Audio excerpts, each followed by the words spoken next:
Pre-event sports massage. Anterior left leg.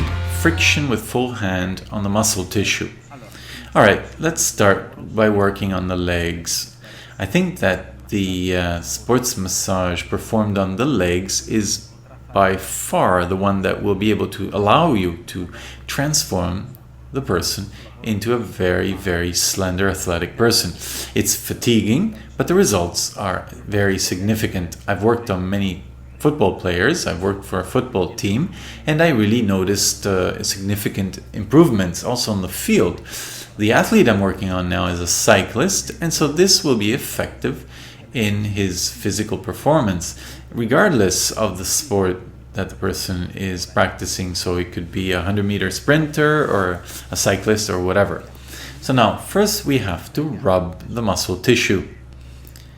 It's not a very fast friction because we'll do that later, but we have to start to loosen all the muscles and connective tissue. This is already an initial input to loosen the muscles. So you work on the thigh, on the knee, then you move on the calf, then you move back up, and you do this for 1 or 2 minutes, again, per thigh. Then you move downwards. Then we have the slow and deep kneading. Careful though, this is not the typical kneading that I taught in the basic massage, but it's a kneading which is slow, but it really involves a lot of pressure. You have to use your full hands and you work deep into the muscles so as to loosen. Consider that the sports massage is the kneading, is the technique, is the mother of all techniques. So you need to loosen all the muscle fascias, and especially in the pre-event phase or pre-training phase, because if you do this type of massage in a post-event treatment and the muscles are full of lactic acid, the customer will get up and leave. Okay, so you need to really apply a lot of pressure and within the limits of tolerance of the customer who's receiving the treatment. So you will work on the quadriceps. With your full hand, you try to grab the inner thigh, then the outer thigh. And now I've changed the view just to show you how I'm also using the weight of my body to apply as much pressure as possible. And then I do this on the quadriceps and also on the lower leg. So I did the thigh before, now I'm on the lower leg. So now I work on the calf and on the tibial muscles, which are in the front of the leg. So I work on them for 1 minute, 2 minutes. This is only an initial loosening movement, rebalancing. Okay, once you've completed this exercise, then we need to move on with the rebalancing. It's easy. All you need to do is to first establish contact with the surface of the muscles, and then you do this light stretching with some pressure all the way down. Then we do this drumming with our fists because we have to move the muscle mass as much as possible. So alternating with your fists, you hammer throughout the fascias. First you start with the top segment like I did, and be careful with the groin because it's rich in lymph nodes. So I bet you know that already. So I'm working on the top segment here. If you can, bend over and work on the outer segment. Then you hammer throughout the body part.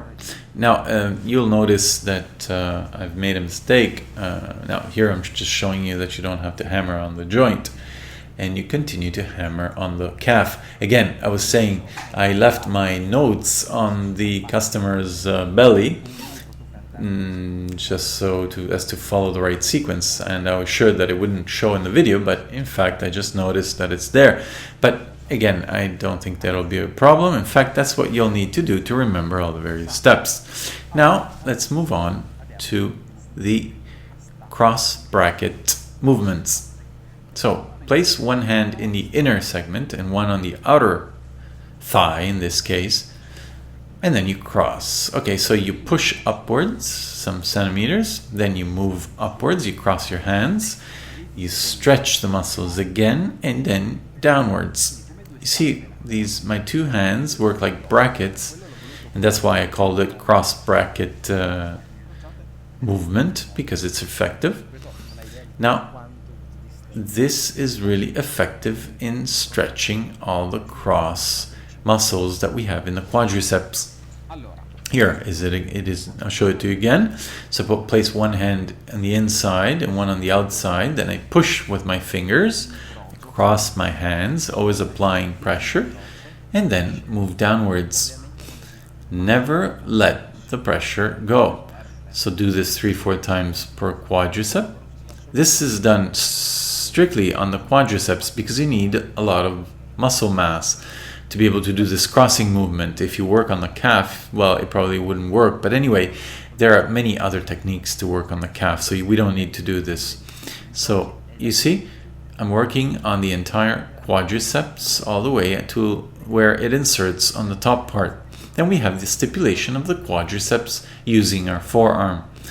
Now here we have to loosen up the quadriceps as much as possible in all its fascias. So you use your forearm, you hook on above the knee, and then you do this pulling movements. In fact, it's a pushing movement. You push all the way up to the groin.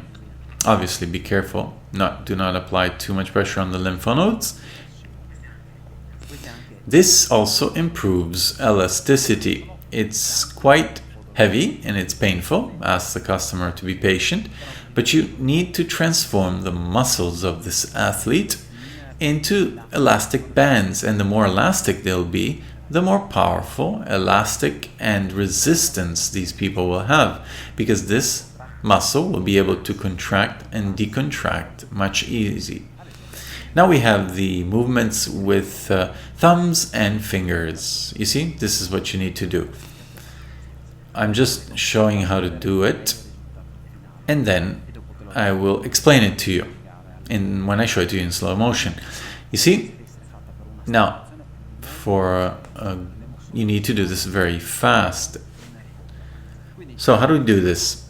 We start from the central segment and we do the movement with our thumbs. And then with your fingers, you move downwards on the quadriceps and all the way to the lower leg. So up with your thumbs and then down with your fingers or with your full hand. So up with your fingers and down, even in the inner segment, up with my thumbs and down with my fingers, and then on the outer segment, up and down. Now this is the slow motion speed, which wouldn't be effective. You need to do this very fast, like this. So you move up and then you stimulate all the way down. You move up and you stimulate as you move down. Do 1 minute or 2 minutes per leg. Energy stimulation. Now, this is very effective for producing energy in the person who's receiving the massage. It's a very fast rubbing movement. You need to do it as fast as you can so that you produce as much heat as you can. You can use some oil. You can do this for 30 seconds because it's really, really fatiguing, but you have to rub as much as you can. Consider that you also have to work on the other leg and on the back. So do it only for 15-20 seconds, but rub as much as you can throughout the leg, the thighs in particular, but also the knee joint. All the heat produced will be absorbed by the body, which will transform it into energy as overexcitement, nervous overexcitement, so that the person will be full of energy during the event. Now, stretching of the tibial fascia. Well, first catch your breath because I'm sure you'll be very tired. Now you bend the knee, you cover the foot with a paper towel so that you don't get oil on stains on your pants, and then you stretch the tibial muscles. I'll show you another view in a minute. Our task here is to do the palpé roulé on all these muscle fascias in the tibia, or at the tibia, which are the ones that make are most fatigued when you walk down the steps or in other sports. It's very important. Again, you hook on with your hands and you stretch the tibial surface, so all these muscle fascias. You start from the top and move downwards, and you see how I'm opening up with my hands. It's easier to follow this video than for me to explain it to you, but because these pictures are very effective, then put them into practice. Do this for 1 minute, because in fact there are many techniques to be done on the legs. Then we have the rolling of the calves. That's a name I gave it to it. This is a technique that you see also in the classic preparatory videos for athletes in the dress rooms. Now, you need to work on the muscle and you need to pull upwards. You have to do these pulling movements. So starting from the bottom, increasing your speed, you move up the calf. You sort of have to shake or roll the calf upwards in all the different fascias, so working on the inner, outer, and central segments. This will lighten the calf and will help to eliminate all the toxins. It will loosen the calf and stimulate it, because we're still in the pre-event phase.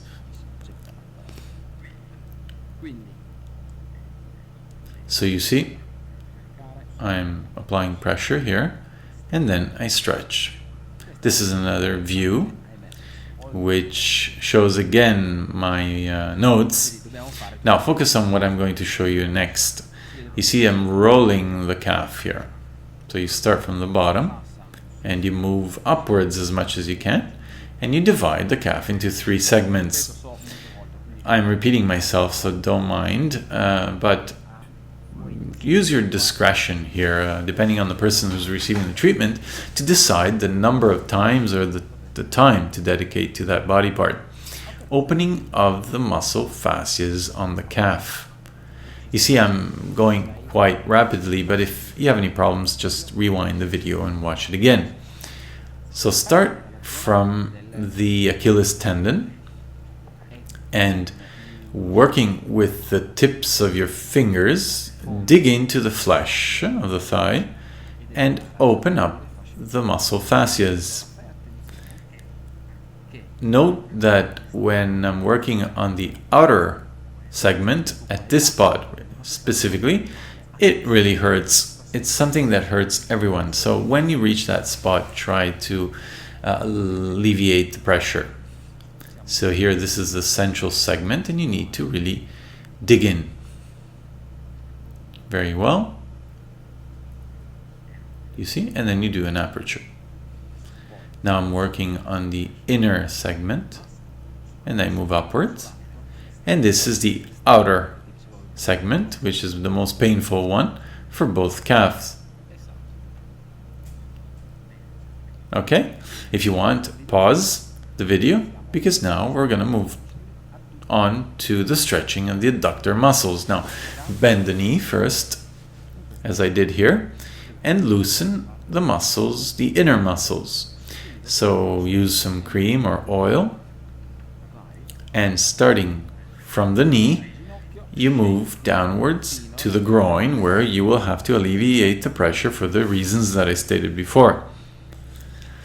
So loosen up the muscles. We're still in the pre-event phase, so you can actually apply more pressure here. After a first stretching, you can do this. You can apply pressure on the knee and on the thigh. You see when I'm pressing, you can feel the tension here. You see how the pelvis is moving and the back is also moving. So this also loosens the pelvis and the sacrum in particular, and the back. Final rebalancing. Now you have to apply this heavy light touch massage throughout the leg. Start from the quadriceps, pull the tissues all the way to the ankle and then to the foot. Pre-event sports massage. Okay, so after you've completed working on the left leg, then you have to move on to the right leg. So I've already rubbed some oil, but you can also use cream. In fact, I wanted to mention that soon I will come out with my own personal line of products. It will be special products to be used for all these treatments that I'm teaching you. And hopefully this line will be out by the time you'll have these videos in your hands. For the time being, I'm still under negotiation. The products are very good, and I'm sure that you'll be very enthusiastic. Now, moving on with the video, we have to work on the other leg, doing the same thing that we did on the right leg, on the left leg. So we need to first warm up the muscle tissue. Now, I'm moving at a slow motion here, at a slow pace here, but it prepares the loosening of the muscles and connective tissue. Then we need to move on to the slow and deep kneading. So you see, I'm loosening the thigh with a lot of pressure here. You can actually loosen all the muscle tension, the specific tension that the customer will point out to you. For example, they'll tell you that my right leg is particularly tense, or that particular muscle that they feel stiff as a board. So then you will be able to do this kneading because this is the mother of all sports techniques. So you see, I'm working on all the muscle fascias in the top, inner and outer segments of the thigh. Now, the outer segment will be more difficult to do. You'll have to bend your back, but it's possible. So just dedicate some time to this kneading technique, and you will do this also so you will need to do this on the thigh, on the tibial muscles, and on the calf. Once you've completed this, then you can do one or two rebalancing techniques, but feel free to do the rebalancing whenever necessary. Then remember, we did the hammering exercise. So we actually hammer the central muscle fascia, so as to loosen it up as much as possible. Remember, always with the groin and the lymphonoids, so alleviate the pressure there and shake all the muscles. And you'll see how effective this is. Also, in terms of performance, there are athletes who normally time their performance, and they will notice a significant improvement in their athletic performance. You can mention it to them, but they will be the ones to actually tell you that. In fact, the athlete that I'm working on right now, he's a very strong cyclist. He's a sprinter, and he was telling me that he improved his performance by I don't know what percentage. So they also improve a lot when they ride uphill, where the effort is greater and they need the maximum results to achieve best performance. Now, as I said that, we moved on to the cross bracket movement. So you place your hands on the sides, you cross your hands, always applying the same pressure, and then back downwards. So you see I'm stripping the inner and outer segments, then I cross my hands and I move downwards. This is very pleasant to receive. Here we have to loosen the three segments, so top, inner, and outer. And we'll do this with the side of our forearm.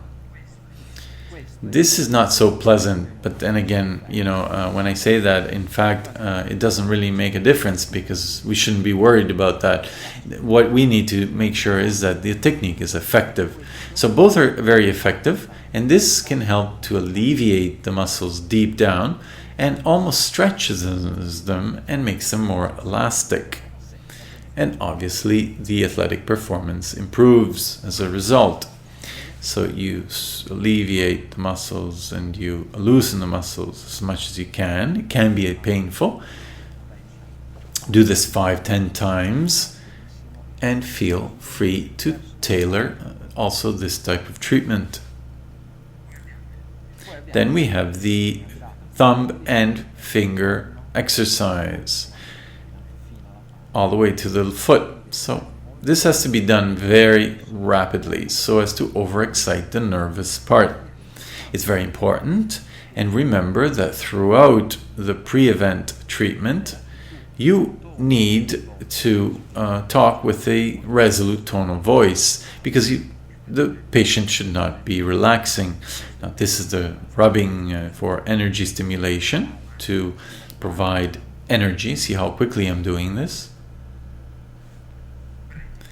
Catch your breath and loosen the tibial muscles or the tibial fascia because there are various muscle fascias here. Start from the top. You hook on with your thumbs at the top and you stretch. This is easier to watch and then to explain, but again, I think it's quite impossible to make mistakes here.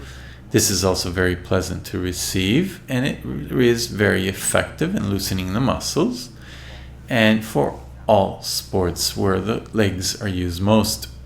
After the tibial fascia, you need to stimulate the calf.